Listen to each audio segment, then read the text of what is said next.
15 ஸ்வரூபங்களிலே ஆக்ஞா சக்கரத்திலே விளங்கும் பொழுது காமாட்சியானவள் சாட்சாத் வாராகியாகவே விளங்குறா. எவ்வளவு முடியுமோ அவ்வளவு தேவியினுடைய மகிமையை காதால கேளுங்கோ, அம்பாளுடைய மகிமையை காதால கேளுங்கோ. ஏன்னா அப்படி கேட்கிறதே ஒரு பூஜைக்கு சமம்தான். இதற்காக திரிபுர சுந்தரியான பராசக்திக்கு ராஜராஜேஸ்வரிக்கு வாராகிங்கிற வடிவமானது ஏற்பட்டது. எல்லா தெய்வங்களும் காலவசப்பட்டவர்கள், காலத்தை கடந்து விளங்கக்கூடியவள் யாருன்னா அம்பாளுக்கு பதியா விளங்கக்கூடிய, கணவனாக விளங்கக்கூடிய பரமசிவனை அம்பிகையை வழிபட்டு இருக்காரா?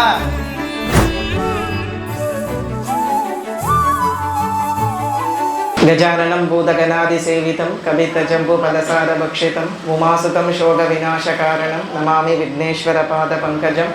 ஸ்ரீகாந்தோ மாதுலோ யஸ்ய ஜனனி சர்வமங்களா ஜனக சங்கரோ தேவஹ தம் வந்தே குஞ்சரானனம். சதாசிவ சமாரம்பாம் சங்கராச்சாரிய மத்தியமாம் அஸ்மதாச்சாரிய பர்யந்தாம் வந்தே குரு பரம்பராம். உதிக்கின்ற செங்கதிர் உச்சித்திலகம் உணர்வுடையோர் மதிக்கின்ற மாணிக்கம் மாதுளம் போது மலர்கமலை துதிக்கின்ற மின்கொடி மென்கடி குங்குமத்தோயம் என்ன விதிக்கின்ற மேனி அபிராமி என்றன் விழுத்துணையே துணையும் தொழும் தெய்வமும் பெற்ற தாயும் சுருதிகளின் பனையும் கொழுந்தும் பதிகொண்ட வேரும் பனிமலர் பூங்கனையும் கருப்பு சிலையும் மென்பாஷாங்குஷமும் கையில் நனையும் திரிபுர சுந்தரியாவது அறிந்தனமே. மஞ்சே சதாசிவமயே பரசிவமய லலித புஷ்பபரியங்கே அதிசக்கர மத்தியமாஸ்தே ஸ்ரீ காமாட்சி நாம கிமபி மம பாக்யம். ஸ்ரீமாத்ரே நமஹ. எல்லோருக்கும் நமஸ்காரம். அற்புதமான இந்த தினத்திலே ராஜவாராகி அம்பாளுடையதான சந்நிதியிலே பரதேவதையினுடைய கருணா கடாட்சத்தோட அம்பிகையோட அனுகிரகத்தோட அம்பிகை வைபவம் அப்படிங்கிறதான ஒரு தலைப்பிலே இந்த விளக்கு கடையில ஸ்ரீமதி ராஜலக்ஷ்மி அம்மா விசேஷமாக இந்த ஒரு சொற்பொழிவை இங்க ஏற்பாடு பண்ணியிருக்கா. அது பரதேவதையினுடைய பரிபூர்ணமான கிருபா கட்டாட்சம் தான். ஆன வராக முகத்தி அப்படின்னு திருமூலர் லலிதா திரிபுர சுந்தரியினுடையதான ஸ்வரூபங்களை வர்ணிக்கும் பொழுது வாராகியின் ஸ்வரூபத்தை விசேஷமா வர்ணிக்கிறார். காமாட்சிக்கு 15 ஸ்வரூபங்கள் உண்டு அப்படின்னு மூக்க பஞ்சசதியிலே மூக்காச்சாரியால் சொல்லியிருக்கா.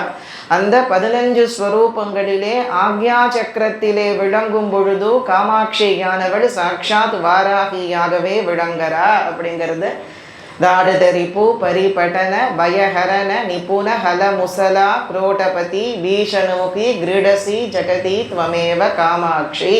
தாயே காமாட்சி, நீயே உன் திருக்கரங்களிலே ஹலத்தையும் முசலத்தையும், அதாவது உலக்கையையும் கலப்பையையும் தாங்கி கொண்டு வாராகிங்கிற ரூபத்திலே விளங்கி கொண்டு எதிரி கூட்டங்களை வேரோடு அழிக்கக்கூடியவளாகவும் உன் பக்தர்களுக்கு அனுகிரகத்தை புரியக்கூடியவளாகவும் இருக்கே அப்படின்னு மூக்கர் லலிதா திரிபுர சுந்தரியாக விளங்கக்கூடிய காமாட்சி தேவியினுடைய வைபவத்தை சொல்லக்கூடிய அந்த மூக்க பஞ்சசதி எனும்படியான ஒரு நூலிலே சொல்றார். அப்படின்னா பரபிரம்மஸ்வரூபிணியாகவே பிரகாசிக்கக்கூடியவள் சாட்சாத் வாராகி.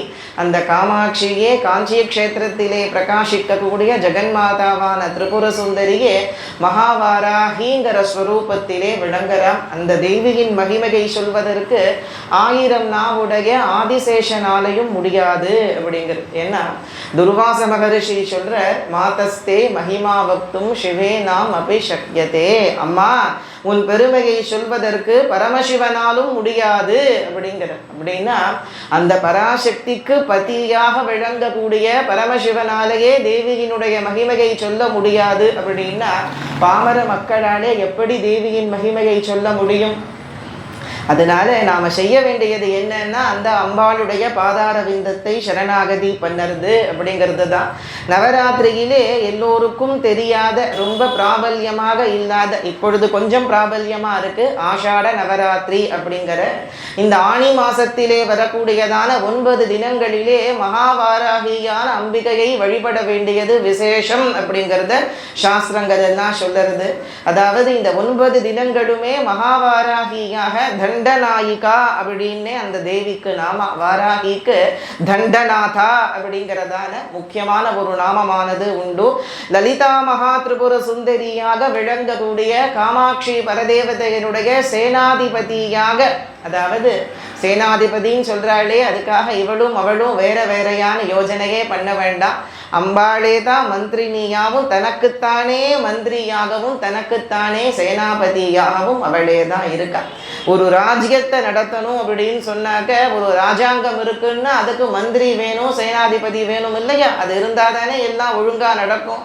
அதற்காக வேண்டி மகாராணியாக, காமாட்சியாக, ராஜராஜேஸ்வரியாக, திரிபுர சுந்தரியாக, லலிதாம்பிகையாக விளங்கக்கூடிய அந்த பராசக்தி என்ன செய்கிறானா, தானே மந்திரினியாக, ஷியாமளையாக, மாதங்கியாக அவளே விளங்குறா. அதே போலத்தான் தண்டநாயிகாவாக, சேனாபதியாக, வாராகியாக அந்த பராசக்தி தானே விளங்குறா அப்படிங்கிறத சாஸ்திரங்கள் எல்லாம் விசேஷமா சொல்லுறது.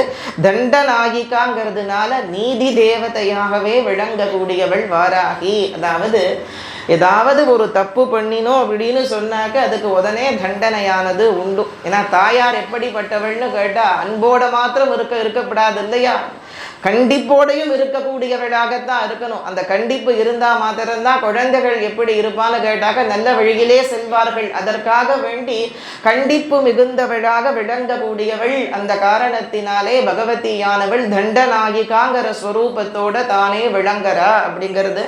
இந்த ஆஷாட நவராத்திரி புண்ணிய காலத்திலே தேவியினுடைய மகிமையை சிந்தனை செய்யறத விட புண்ணியம் மிகுந்தது இந்த உலகிலே கிடையாது. பொதுவாகவே நம்ம எத்தனையோ ஸ்தோத்திரங்களை பாராயணம் பண்ணுறோம். தமிழிலாகட்டும், சம்ஸ்கிருதத்திலேயாகட்டும், மற்ற மொழிகளிலேயாகட்டும் எத்தனையோ துதிகளை எல்லாம் நாம் பாராயணம் பண்ணுறோம். இதெல்லாம் விசேஷம்தான். ஆனால் கூட எது ரொம்ப ரொம்ப முக்கியமானது அப்படின்னு நம்ம கேட்டோம்னா அம்பாளை பற்றி காதால நிறைய நம்ம கேட்டுட்டே இருக்கணும். எதற்காகன்னா நம்ம எவ்வளவுக்கு எவ்வளவு அம்பிகையை பற்றி கேட்கிறோமோ அவ்வளவுக்கு அவ்வளவு பக்தியானது நம்மிடத்திலே பெருகிறது அப்படிங்கிறார். ஏன்னா அந்த பரிபூரண சரணாகதத்தை தான் அந்த தெய்வம் எதிர்பார்க்கறா. அதை தவிர வேற ஒன்றும் எதிர்பார்க்கறது கிடையாது. நம் புஷ்பத்தால் இத்தனை அர்ச்சனை பண்ணுறோமா, இல்லை இத்தனை நைவேத்தியங்கள் பண்ணுறோமா, இத்தனை வஸ்திரங்களை சாத்துறோமா, இத்தனை புடவை சாத்துறோமா, இது எதையும் அந்த தெய்வம் நம்ம கிட்ட எதிர்பார்க்கறது கிடையாது. நாம தான் அவள்கிட்ட போய் இந்த காரியத்தை நீ பண்ணி கொடுத்தா நான் உனக்கு இதை பண்ணுறேன் அதை பண்ணுறேன் இதெல்லாம் நம்ம பிரார்த்தனை செய்துக்கிறோமே தவிர நம்ம அன்பினால நம்ம பிரார்த்தனை பண்ணிக்கிறோம். ஏன் பிரார்த்தனை பண்ணிக்கிறோம்? அம்மா நம்முடைய தாயாருக்கு நாம செய்யறோம், அதற்காக நாம பிரார்த்தனை செய்துக்கிறோம். ஆனா அதையும் கூட அந்த பரதேவத்தை எதிர்பார்க்கறது இல்லை. சுத்தமான அந்த அன்பையும் அந்த பிரேமையையும் அதை மாத்திரம்தான் அந்த பரதேவத்தை எதிர்பார்க்கிறா.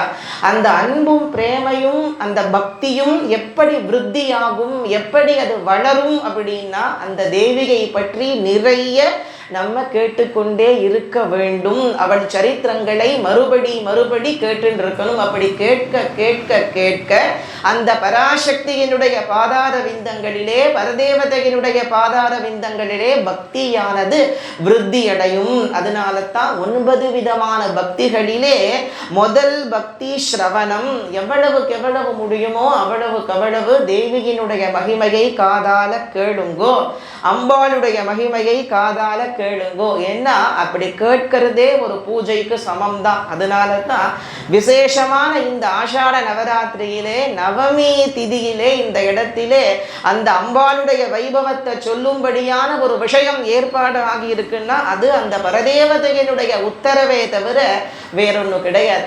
அந்த பரதேவதையினுடைய வைபவத்தை சொல்றதும் சரி கேட்கிறதும் சரி அதை விட புண்ணியம் மிகுந்தது இந்த உலகிலே கிடையாது. எவன் தேவியின் சரித்திரங்களை ஸ்ரத்தையோட, அம்பாளுடைய சரித்திரங்களை ஸ்ரத்தையோட கேட்கிறானோ அவன் அந்த க்ஷணம் பரியந்தம் செய்திருக்கக்கூடிய பாபங்கள் அத்தனையுமே அழிஞ்சு போறது அப்படிங்கிறார். அப்பேற்பட்ட கருணையோடே விளங்கக்கூடியவள் பராசக்தியான ஜெகன்மாதா. இந்த ஆஷாட நவராத்திரி தினத்திலே அம்பிகை மகிமை அப்படிங்கிறதான ஒரு தலைப்பு. அம்பிகை மகிமைங்கிறது ஒரு ஜெனரலைஸ்டா விளங்கக்கூடியதான ஒரு தலைப்பு தான். அவள் மகிமையை பூரணமா சொல்ல முடியுமா? சங்கர பகவத் பாதாள் ஆதிசங்கரர் அவர் இல்லை அப்படின்னா இன்னைக்கு இந்த சனாதன மதமே கிடையாது. அந்த பகவத் பாதர் சொல்லும் பொழுது என்ன சொல்றார் அப்படின்னு கேட்டாக்க ஆனந்தலஹரி அப்படின்னு ஒரு துதி பண்ணியிருக்க.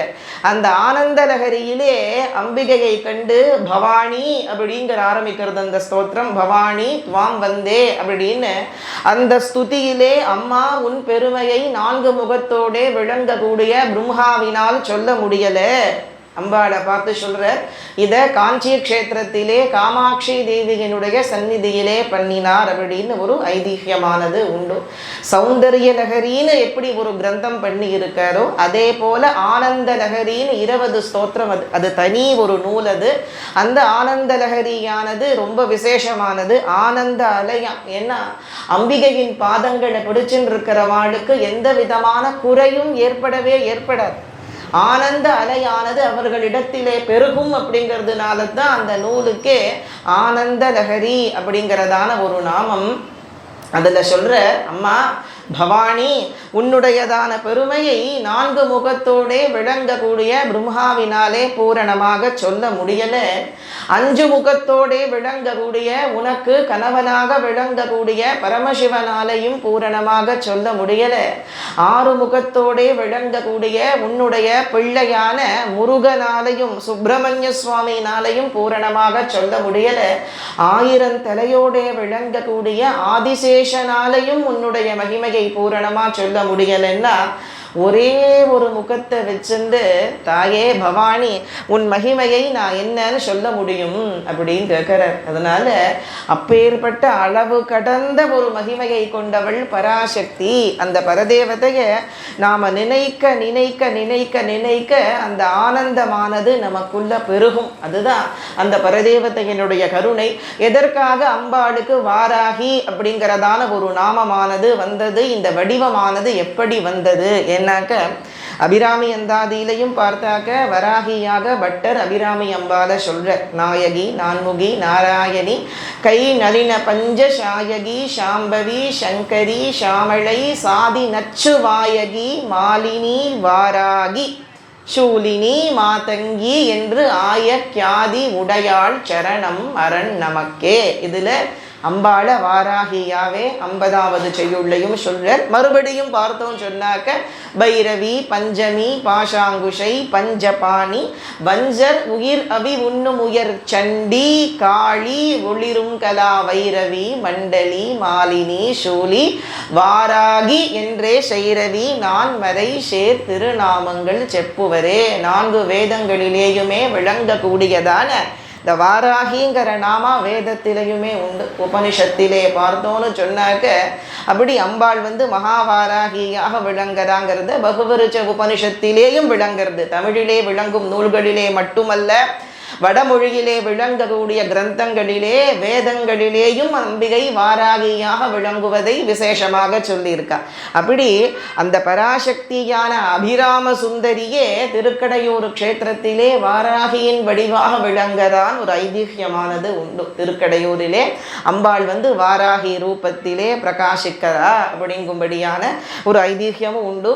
அதே போல எதற்காக திரிபுர சுந்தரியான பராசக்திக்கு ராஜராஜேஸ்வரிக்கு வாராகிங்கிற வடிவமானது ஏற்பட்டது அப்படின்னு கேட்டா, வராகானந்தநாதர் அப்படிங்கிற ஒரு ஸ்ரீவித்யா உபாசகர் அம்பிகையை உபாசனை பண்ணினவா எவ்வளவுங்கிறத கணக்கிலேயே சொல்ல முடியாது. எத்தனையோ கோட்டிக்கணக்கான தேவர்களும் ரிஷி கூட்டங்களும் அந்த அம்பிகையின் பாதார விந்தத்தை கெட்டியா பிடிச்சுட்டே இருக்கா.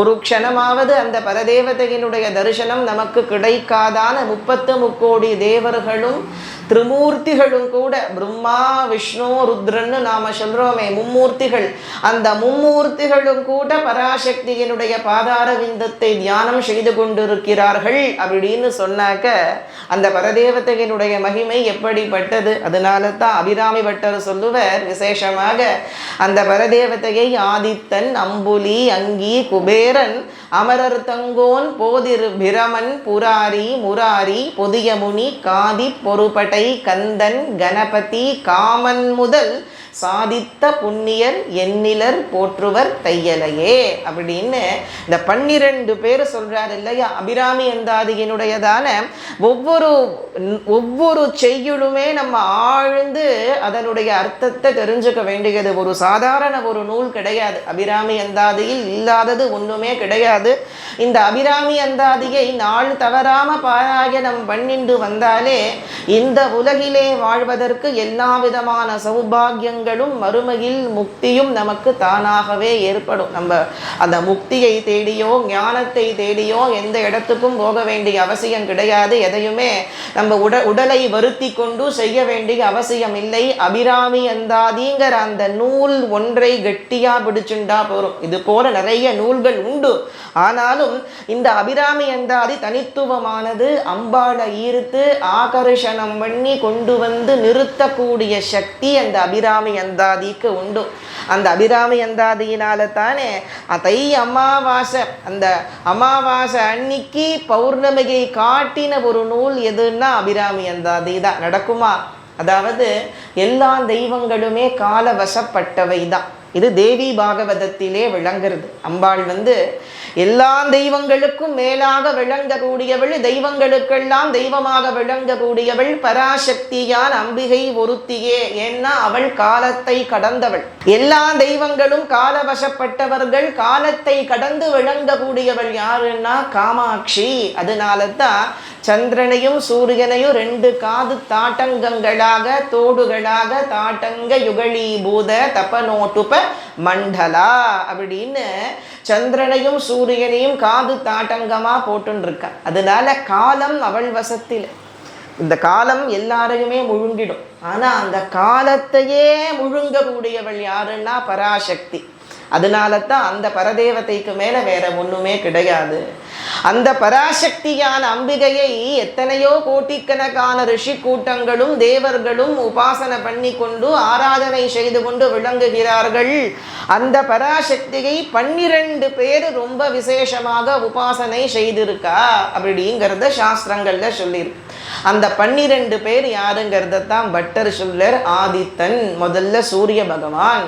இந்த சூரிய பகவான் அதாவது ஸ்ரீவித்யா உபாசனை அப்படின்னு சொல்லுவார்.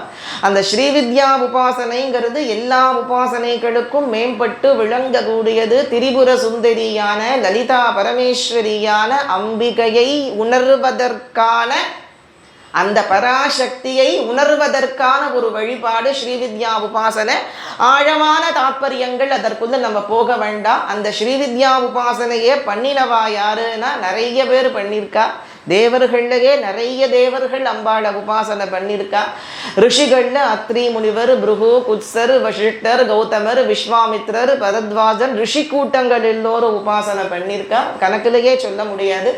அவர்களிலே சிறந்தவர்களாக 12 பேர். ஆதித்தன், அம்புலினா சந்திரன், அங்கீனா அக்னி, குபேரன், ஆதித்தன், அம்புலி, அங்கி, குபேரன், அமரர் தங்கோன் இந்திரன், போதிர் பிரமன் தாமரையில் தோன்றி விளங்கக்கூடிய பிரம்மதேவர். அந்த பிரம்மா அந்த பராசக்தியினுடைய திரிபுர சுந்தரியான தேவியினுடைய பாதத்திலே ஒட்டி கொண்டிருக்கக்கூடிய துகளை தன் சிரசிலே தலையிலே தாங்கிக் கொண்டு 14 உலகங்களையுமே உண்டு பண்றார். உன் பாதத்தூளிகள் ஒன்றாக சேர்த்திட்டு பண்பாக பங்கையன் பார்கல் படைத்திட்டான்.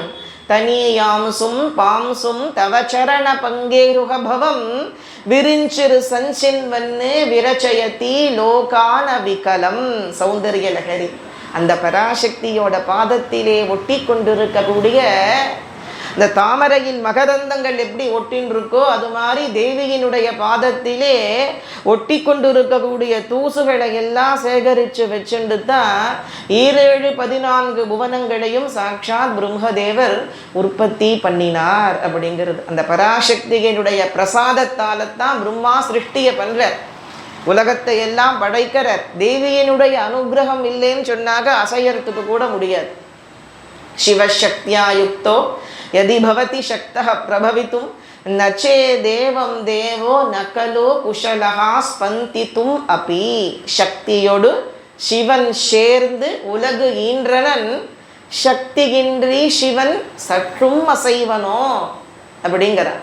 அந்த மாதிரி அந்த பராசக்தியை பிரம்மா விசேஷமா உபாசனை பண்ணிருக்கார். போதிர் பிரமன் புராரி, புராரி முப்புறங்களை எரித்த பரமேஸ்வரன் அப்படி. அம்பாளுக்கு பதியா விளங்கக்கூடிய, கணவனாக விளங்கக்கூடிய பரமசிவனை அம்பிகையை வழிபட்டு இருக்காரா அப்படின்னா அவர் தான் ஆதி குருவே. முதல்ல அந்த அம்பிகையை வழிபட்டது யாருன்னா பரமேஸ்வரன் தான். ஸ்ரீவித்யா உபாசனா மார்க்கத்திலே தேவி உபாசனையிலே ஆதிசக்தியாகவும் தனக்கு மேல் வேற வஸ்து இல்லாதவளாக விளங்கக்கூடிய காமாட்சியை, லலிதா மகா திரிபுர சுந்தரியான அம்பிகையை முதலில் ஆராதிச்சவர் சாட்சாத் பரமேஸ்வரன். தட்சிணாமூர்த்தி வடிவிலேயும் ஆனந்த பைரவ வடிவிலேயும் 2 வடிவத்திலே விளங்கி கொண்டு சாட்சாத் பரமசிவன் தேவியை ஆராதனை செய்திருக்கார். எப்படி நிறைய க்ஷேத்திரங்களிலே பார்த்துருக்கோம் இல்லையா, அம்பிகை பரமசிவனை வழிபட்டாள் அப்படின்னு. அதுபோல அம்பிகை எப்படி பரமசிவனை வழிபட்டாளோ அதுபோல் பரமசிவனும் அம்பிகையை வழிபட்டிருக்கிறார் அநேக ஆலயங்களிலே. அது நிறைய ஆலயங்கள் உண்டு. விந்தியாச்சலத்திலே விந்தியவாசினி, காமரூபத்திலே காமாக்கியா, இந்த க்ஷேத்திரங்கள்ல எல்லாம் பரமேஸ்வரன் தேவியை வழிபட்டார் அப்படின்னு. புராரி, முராரி, முராரினா முரண் எனும் மசுரனை வதைத்த நாராயணர். அந்த நாராயணரும் கூட விசேஷமாக அந்த அம்பிகையை உபாசனை செய்திருக்கார். அம்பாளை உபாசனை பண்ணினவா யாருன்னா இதுவரைக்கும் சொன்னது ஆதித்தன், நம்பூலி, அக்னி, குபேரன், அமரர் தங்கோனான இந்திரன், தாமரையில் தோன்றிய பிரம்மதேவன், புராரி பரமசிவன், முராரி மகாவிஷ்ணுவும் விசேஷமாக பராசக்தியை உபாசனை பண்ணியிருக்கார். இந்த லலிதா சகஸ்ரநாமம்னு நாம சொல்றோமே, அம்பாளை லலிதா சகஸ்ரநாமத்தினால் ஆராதிப்பது பரம விசேஷமாக சாஸ்திரங்கள்ல எல்லாம் சொல்லப்பட்டிருக்கு. அந்த லலிதா சகஸ்ரநாமத்தை யாரு உபதேசம் பண்ணினா, யாருக்கு உபதேசம் பண்ணினா அப்படின்னா, காஞ்சிபுரத்திலே ஹயக்ரீவ மகாவிஷ்ணு அகஸ்தியருக்கு உபதேசம் செய்தது. அதனால ஹயக்ரீவராக விளங்கி கொண்டு மகாவிஷ்ணுவானவர் அம்பிகையை உபாசனை செய்து பராசக்தியை வழிபட்டிருக்கார். போதிர், பிரமன், புராரி, இன்னும் அநேக வடிவங்களிலே ராமச்சந்திரமூர்த்தி துர்கா பரமேஸ்வரிய விசேஷமா உபாசனை பண்ணியிருக்கார்.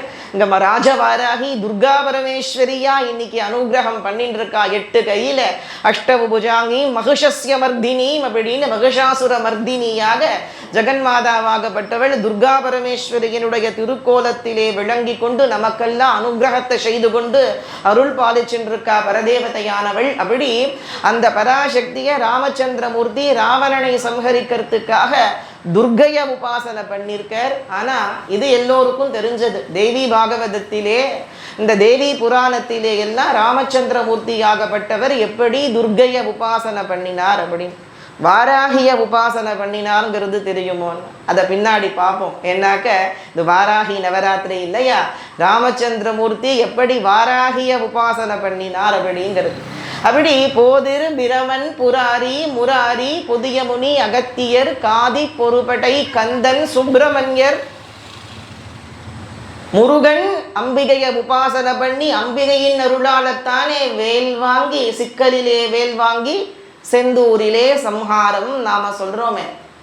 திருச்செந்தூர்ல சூரசம்ஹாரம் விசேஷம். அம்பாள் எல்லா கோவில்கள்லையும் வேல் கொடுப்பா. எந்த பிரதானமான ஒரு ஊர் இருந்ததுன்னாக்க அங்க முருகன் அந்த சிவன் கோவிலிலே விளங்கக்கூடிய அம்பாள் கிட்ட சக்தி வேலை பெற்றுக்கொண்டு சூரனை சம்ஹாரம் பண்ற. பிரதானமா சிக்கல் அப்படி நாகப்பட்டினத்துல இருக்கு. இந்த டிஸ்ட்ரிக்ட்ல சிக்கல் நவநீதேஸ்வரர்னு பரமசிவனுக்கு பேரு. அம்பாளுக்கு சக்தியாய தாட்சின்னு பேரு, வேல் நெடுங்கண்ணி அப்படின்பா. அந்த க்ஷேத்திரத்திலே தன்னுடைய வேலை முருகனுக்கு பராசக்தி கொடுக்கறா. அந்த வேல்ங்கிறது என்னன்னா அம்பிகையினுடைய ஸ்வரூபம் தான் வேல். சக்தி வேல் அப்படின்னே அதற்கு பேரு. தமிழிலே நம்ம வேல் அப்படின்னு நாம சொல்றோம்.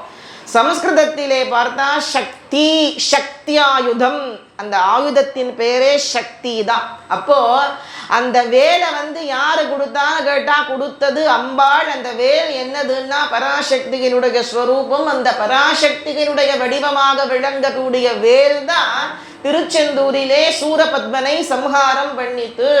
சூரபத்மனை சம்ஹரிக்கிறதுக்காக வேண்டி முருகன் யாரை வழிபட்டார்னு கேட்டா திரிபுர சுந்தரியான காமாட்சி பரதேவதையை வழிபட்டார்.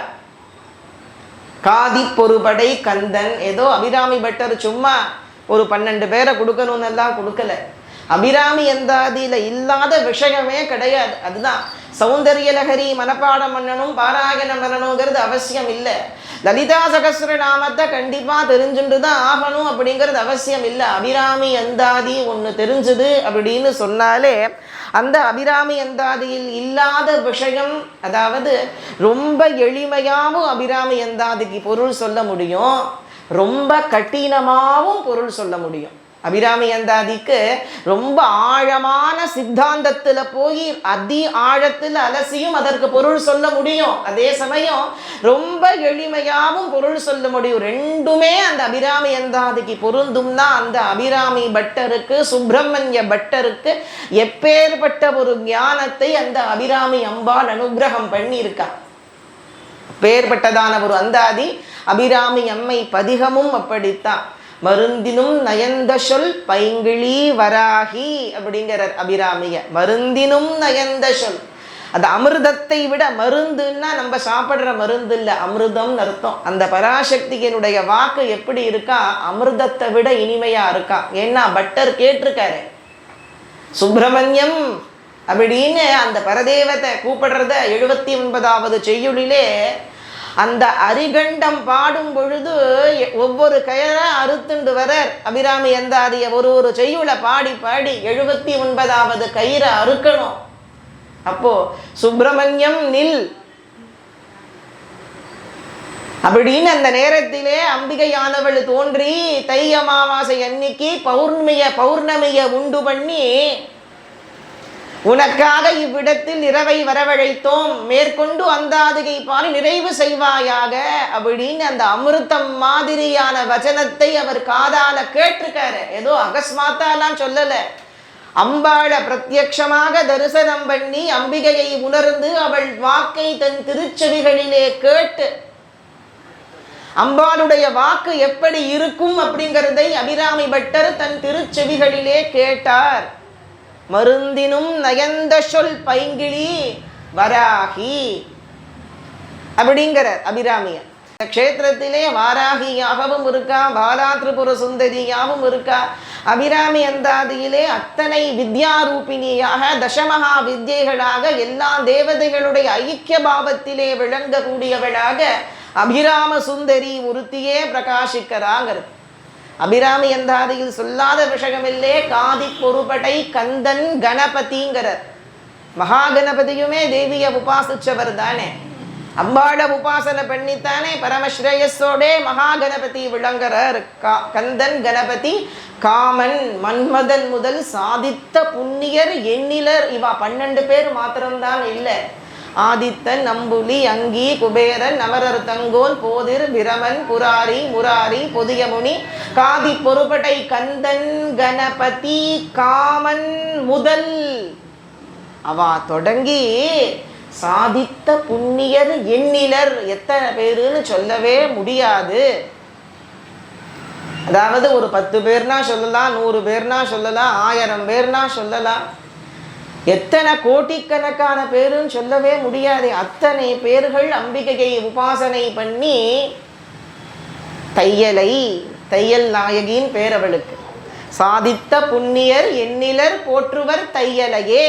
வைத்தீஸ்வரன் கோவில்ல தையல் அப்படின்னாக்க பாலாம்பிகைன்னு அர்த்தம். பாலா திரிபுர சுந்தரிய அம்பாள் இருக்கா. பாலா திரிபுர சுந்தரியினுடைய முக்கியமான க்ஷேத்திரம் எது அப்படின்னு கேட்டால் வைத்தீஸ்வரன் கோவில் தான். நிறைய பேருக்கு இந்த விஷயம் தெரியாது. ஏன்னா எத்தனையோ பேருக்கு தையல் நாயை குலதெய்வம். குறிப்பிட்ட நாளில் பார்த்தேன்னு சொன்னாக்க காரைக்குடியிலிருந்து எத்தனையோ பேர் கூட்டமாக தையல் நாயகி அம்பிகையை தரிசனம் பண்ணுறதுக்காக வருவா. ஏன்னாக்க அவள் அப்பேற்பட்ட சக்தி வாய்ந்த மூர்த்தி. ஸ்பெசிஃபிக்காக சொல்லணும்னு சொன்னாக்க அம்பாள் பாலா திரிபுர சுந்தரியாக பாலாம்பிகையாக அது இருக்காளே. இதே கோலத்தில் இல்லைன்னா கூட அந்த க்ஷேத்திரத்தில் இருக்கிறது பாலா திரிபுர சுந்தரி தான். அவளுக்கு பாலாம்பிகைன்னு தான் நாமம். தமிழிலே தையல் நாயகின்னு நாம சொல்கிறோம். வடமொழியிலே வைத்தியநாதர், பாலாம்பிகா சமேத வைத்தியநாதர் அப்படின்னு தான் சொல்லுவா. முத்துசுவாமி தீட்சிதர் அப்படிங்கிற மகாத்மா சங்கீத மும்மூர்த்திகளிலே ஒருத்தர் அவளை பாலா திரிபுர சுந்தரியா தான் பாடியிருக்க. 9 கீர்த்தனைகள் தையல் நாயகி மேல பண்ணியிருக்கார். 9 கீர்த்தனைகள்லையுமே பாலையனுடைய பீஜாட்சரங்களை சொல்லி பாலையாக, பாலா திரிபுர சுந்தரியாக, இந்த பண்டபுத்திர வதோத்யுக்த பாலா விக்ரம நந்திதா அப்படின்னு வர்றது இல்லையா? அப்படி பண்டாசுரனுடைய புத்திரர்கள் 30 பேரையும் வதைத்தவளாக வைத்தீஸ்வரன் கோவிலில் விளங்கக்கூடிய தையல் நாயகியத்தான் சொல்றார். அப்படின்னா அப்பேற்பட்ட மூர்த்தியவோ அதைத்தான் சாதித்த புண்ணியர் இன்னிலர் போற்றுவர் தையலையே. அப்படி தையலாக பாலையாக அந்த பரதேவதையானவள் அந்த க்ஷேத்திரத்திலே விசேஷமான வைபவத்தோடே பிரகாசிக்கதா. இப்படி அம்பிகையை உபாசனை செய்திருக்கக்கூடிய அத்தனை மகாத்மாக்களுக்குள்ளே வாராகானந்தநாதர்னு ஒரு மகாத்மா சிருஷ்டியினுடைய ஆதியிலே, உலக படைப்பினுடைய ஆதியிலே பராசக்தியான திரிபுர சுந்தரியினுடைய பாதார விந்தத்தை, காமாட்சியினுடைய பாதார விந்தத்தை, லலிதா தேவியினுடைய பாதார விந்தத்தை தவிர வேறு சிந்தனை இல்லாதவராக சதா தேவி தியானத்திலே விளங்கக்கூடியவராக அந்த பரதேவதையினுடைய ஸ்வரூபத்தை உணரணுங்கிற எண்ணத்தோட கூட அந்த பராசக்தியை விசேஷமாக உபாசனை செய்துண்டே வரார். அப்பொழுது அவருக்கு அனுகிரகம் செய்வதற்காக வேண்டி, இது திரிபுரா சித்தாந்தம் அப்படிங்கிற ஒரு நூலிலே விளங்குறது. அந்த வாராகானந்தநாதருக்கு அனுகிரகம் செய்யறதுக்காக வேண்டி பராசக்தியானவள் என்ன பண்ணினான்னு கேட்டாக்க, வராக முகத்தோடே விளங்கக்கூடியவளாக. பொதுவா அம்பாளுக்கு பார்த்தோம் சொன்னாக 4 கையில கரும்பு வில்லு, புஷ்பபானம், அங்குஷம், பாசம். அதைத்தான் அபிராமியின் வடிவா பட்டர் அபிராமி அந்தாதியில் சொல்றார். பாபநாசத்திலே விளங்கக்கூடிய உலகம்மை மீது நமச்சிவாய கபிராயர் அப்படிங்கிற ஒரு மகாத்மா உலகம்மை அந்தாதி, உலகம்மை கொச்சக கலிப்பா அப்படின்னு எல்லாம் பண்ணியிருக்கார். அந்த உலகம்மையை வாராகியாவே தான் வர்ணிக்கிறார் நமச்சிவாய கபிராயர். பாபநாசத்திலே விளங்கக்கூடிய உலகம்மை மீது அது மாதிரி அந்த வாராகி ஸ்வரூபமாகவே தான் அம்பால வர்ணிச்சிருக்க. சதுர்புஜங்களிலே அங்குஷம், பாசம், கரும்புவில், புஷ்பபானம் 4 கரத்துல. காஞ்சிபுரத்திற்கு நீங்க போய் பார்த்தேள் அப்படின்னா தெரியும், அந்த காமாட்சி தான் லலிதா, மகா திரிபுர சுந்தரி, ராஜராஜேஸ்வரி, ஸ்ரீவித்யா, பராசக்திங்கிற நாமங்கள் எல்லாம் காஞ்சியிலே விளங்கக்கூடிய ஆதிசக்தியாக விளங்கக்கூடிய அந்த காமாட்சி அம்பிகைக்கு அந்த காமாட்சியை என்ன பண்ணினான்னு கேட்டாக்க, இந்த வராகானந்தநாதருக்கு அனுகிரகம் செய்யறதுக்காக வேண்டி என்ன பண்ணினா வாராகிங்கிற வடிவிலே தோன்றினாள். யார் அங்க தோன்றனான்னு கேட்டாக்க, ராஜராஜேஸ்வரி தான் வாராகியாக ஆவிர்பவிச்சா. எப்படி ஆவிர்பவிச்சா? வராக முகத்தை உடையவராக, காட்டுப்பன்றியினுடையதான முகத்தை உடையவளாக பரதேவதையானவள் தன் 4 கரங்களிலே, அதாவது 8 கை, 16 கை, 12 கைன்னு நிறைய வடிவங்கள் வாராகிக்கு உண்டு. மகாவாராகிங்கிறது சுத்த நிஷ்களமாக விளங்கக்கூடிய பரபிரம்மஸ்வரூபம். அந்த பரபிரம்மஸ்வரூபம் தான் வாராகி அப்படிங்கிறது. அந்த வாராகி காமாட்சியானவள் என்ன பண்ணினான்னு கேட்டாக்க, 4 கரங்கள்ல சங்கத்தையும் சக்கரத்தையும் கலப்பையையும் உலக்கையையும் கொண்டவளாக 4 கையோட தோன்றி அந்த வாராகானந்தநாதர் அப்படிங்கிறதான ஒரு மகாத்மாவிற்கு அனுகிரகத்தை செய்து அவருக்கு முக்தியை கொடுத்தாள். அதனால தான் காமாட்சிக்கு, லலிதா மகா திரிபுர சுந்தரிக்கு வாராகிங்கிற நாமமானது ஏற்பட்டது அப்படிங்கிறத திரிபுரா ரகசியம், திரிபுரா சித்தாந்தம் அப்படிங்கிற ஒரு நூலானது சொல்லுறது. அதனால அந்த காமாட்சி பரதேவதையான ஜெகன்மாதாவே லீலையாக வாராகிங்கிற வடிவத்திலே தோன்றி அனுகிரகத்தை பண்ணினான். இந்த வாராகிக்கு நிறைய வடிவங்கள், லகு வாராகி, ஸ்வப்ன வராகி, திரஸ்கரிணி, அஸ்வாரூடா, சிம்ஹாரூடா, வியாக்ராரூடான்னு எல்லாம் நிறைய வடிவங்கள் தந்திர சாஸ்திரங்கள்ல இருக்கு.